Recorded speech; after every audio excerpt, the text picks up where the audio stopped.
Generations Shattered issue 1.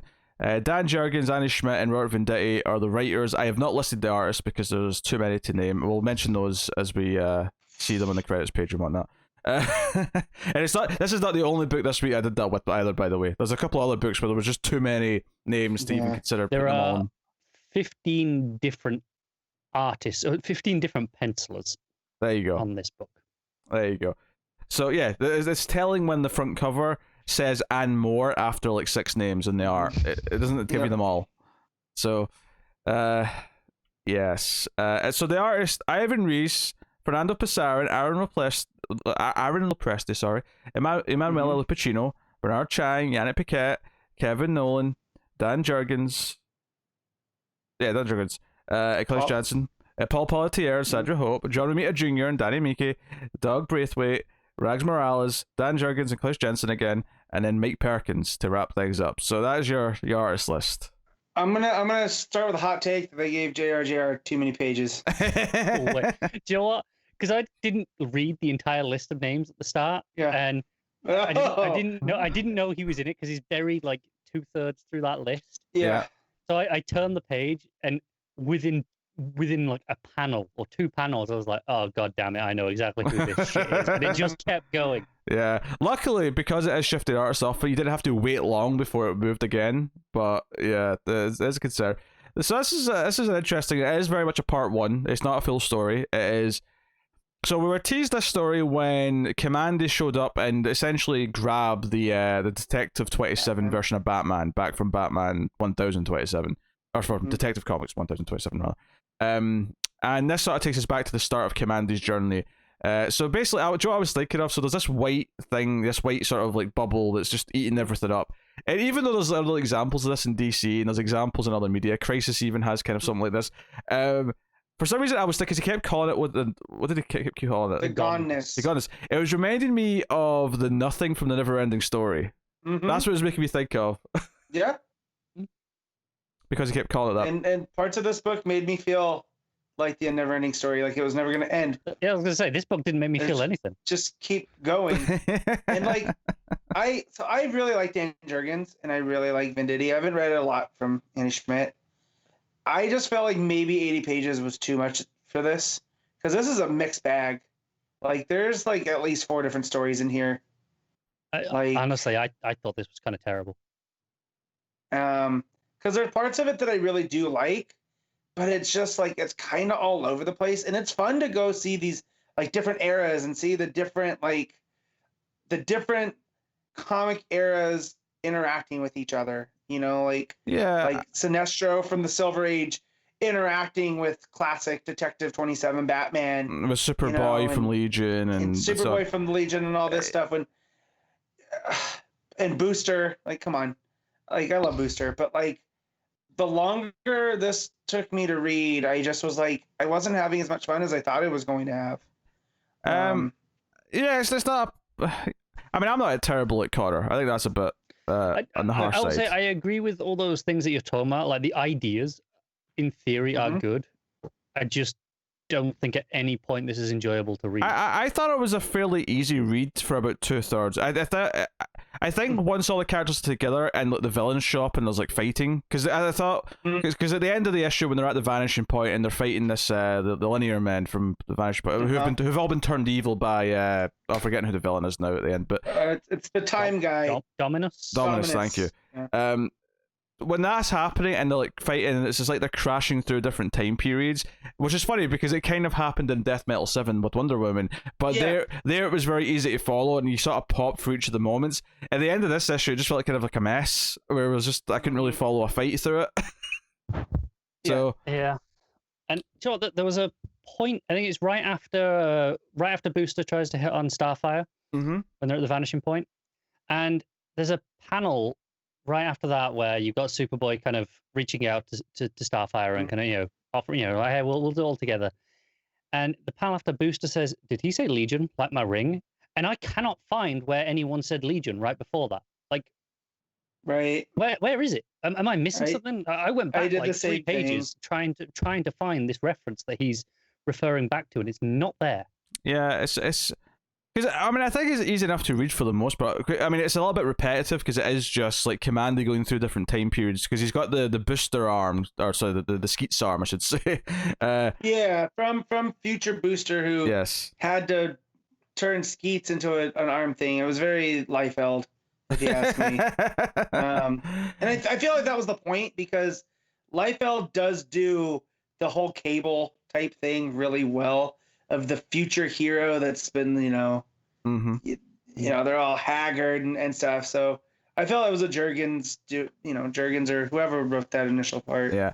Kind of poking fun at the genre, but so there's a lot of like obscure DC character cameos especially early on here, when it's going to all the various time travelers, and once you start bringing up Wave Rider and Rip Hunter, you're like, okay, all right. So for people who Earman and even Dominus, who's an old school Legion. Yeah, that's one of those things where I recognize the name when it eventually revealed who it was. I'm like, oh, I recognize this name. Dominus such a Jurgens creation, right? I think I'm looking through the history, and there's not a lot of good wikis. Yeah, I will say on it. This oddly feels less important than I thought it was going to. There are things I like about it. I kind of like there's the panel where Dominus, we don't know who it's him yet, but he's he's near the vanishing point or wherever in space, and he's ready to like build these new universes, paradise as he calls it. And I kind of like that he's essentially drawn a red S with like a yellow sort of splash of light behind it, and there's some blue at the sides. I kind of like the weird kind of almost nebula kind of becoming like the Superman sort of shapes and colors.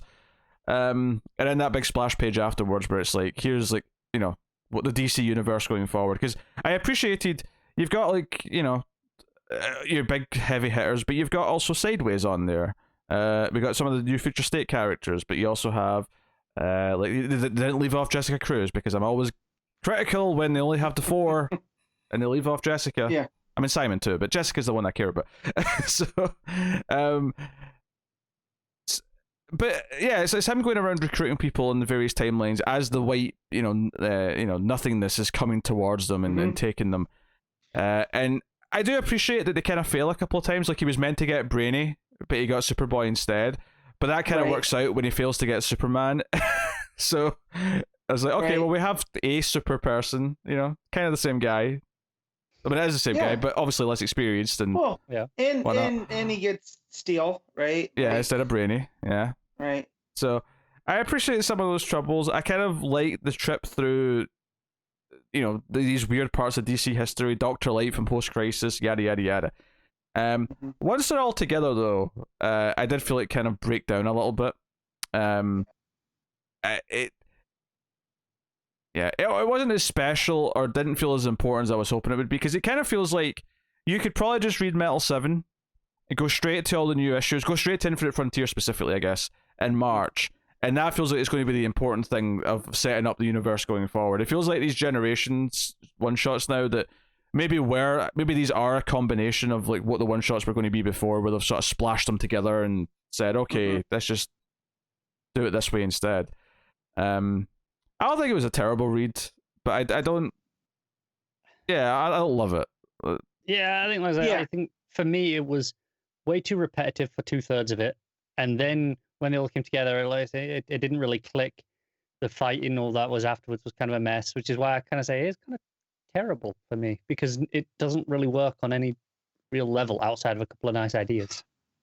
I was just disappointed that it's going to be this romp across the DC timelines and stuff, and then I just feel like, especially after Metal 7, it just felt like a lot of the same.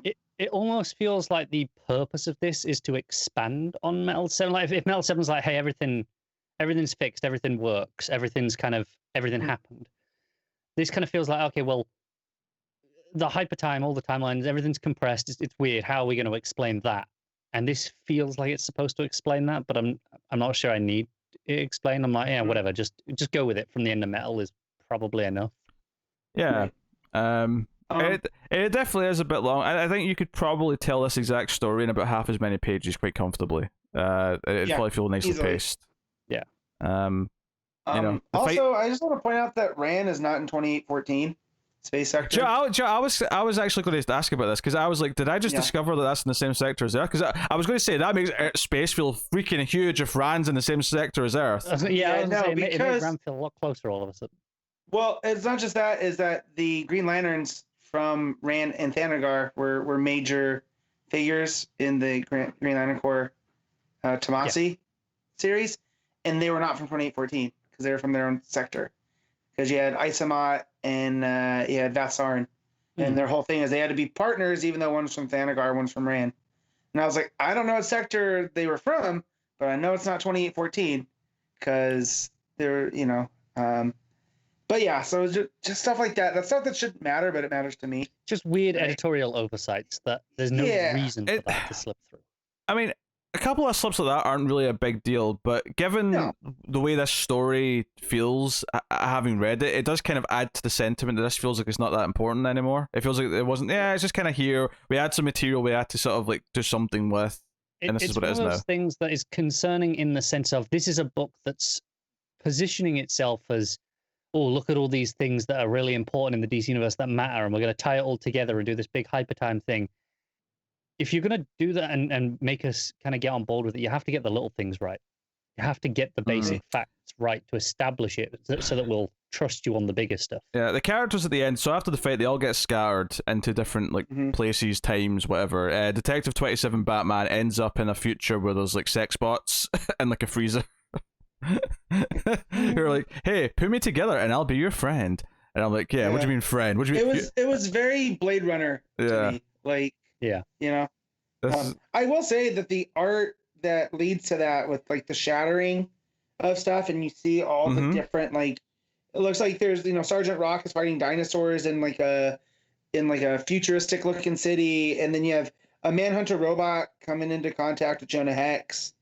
And it looks like the Fatal Five from Legion encountering the Justice Society. I'm like, this is all real cool stuff.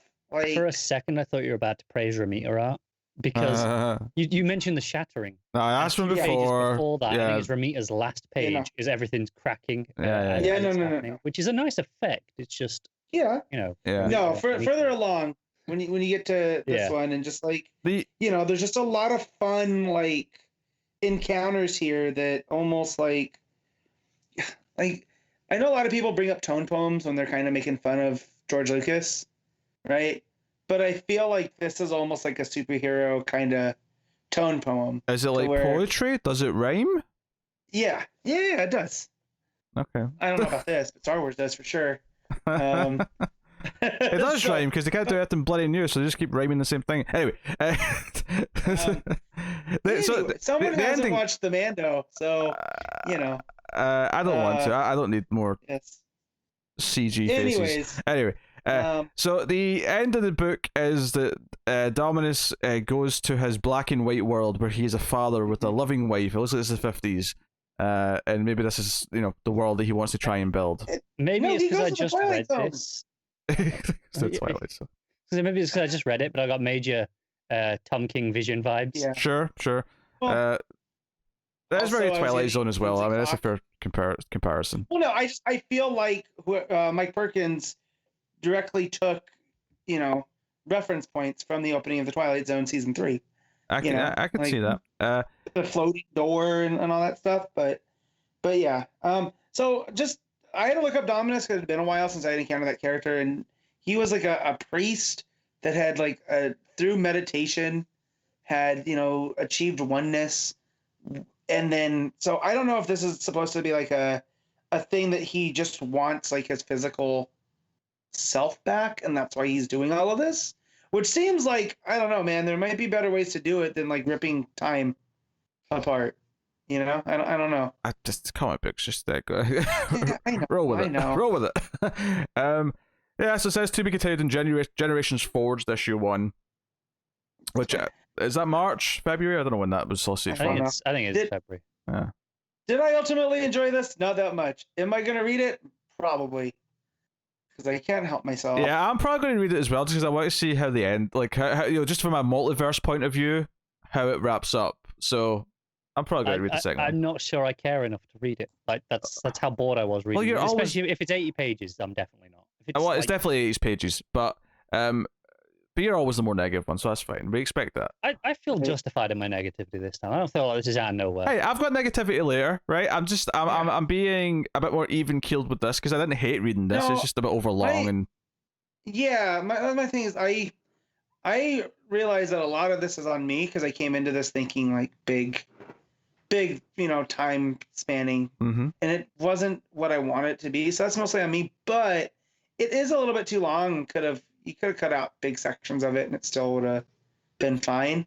Or split it into 2 issues of 40-page stuff. I think would have been fine too.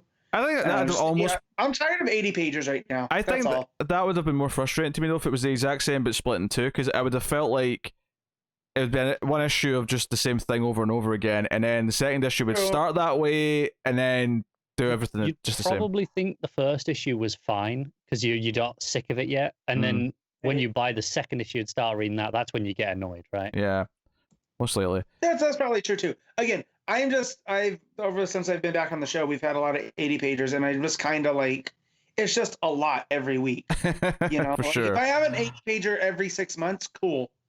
But like since I've been back for the show for 5-6 weeks now, we've had 4 of them.